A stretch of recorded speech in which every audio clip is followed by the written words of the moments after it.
guys, I'm Joshua Vidovic from Vidovic Arts, and today we're going to be working on some undead knights. So let's get cracking. So I'd like to start this video off by saying that I actually streamed all of this model making process, from model making to painting, and it was a real blast because I got to talk to some of you guys while I was working, and yeah, some of you actually gave some input and some advice on how to make some of these models better, and I followed that, and thanks to Makai M, he basically gave me the idea to get the exposed rib cage going, so the models didn't look too identical, and yeah, thanks heaps for that, and I really enjoyed talking to you guys on the stream, and I hope I can catch you in some later ones in the future. As for the modeling process, this was all done on Maya, and basically I modeled it and rigged it, and it's quite high poly, so it was quite difficult for Kura to slice it up, so I had to do these individually when it came to the printing process.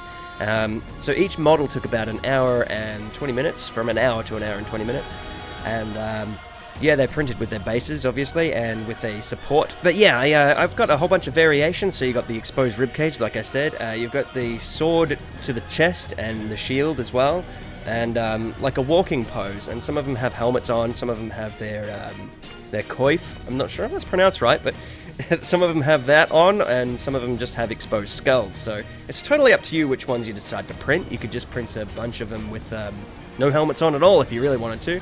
When it came to painting, I've painted 15 of these guys all at once in one sitting, and that was during the live stream, and it took around 2 hours to complete.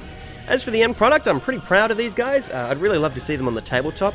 They are not like exclusive for Warhammer or vampires or anything like that. If you just wanted to do an undead Crusader army, that's what I was kind of going for. So you can print these up and make that kind of thing. You could definitely use these. I was actually modeling them off the Deus Vault army, so this is like a captain in that army, and I wanted a counter force for that army, so yeah, I've gone ahead and made that. But you could definitely convert these for Warhammer if you wanted to have like a vampire army. All you got to do is change the color scheme, and you're pretty much ready to go. Yeah. Anyways, as always, thanks for watching, and I hope you enjoyed it. If you want to subscribe and leave a like, that'd be really helpful. If you want to support the channel a little bit further, more than welcome to head over to Patreon and pledge a couple $2 per video. Otherwise, thanks for coming by, and I get printing. I'll catch you around. See ya.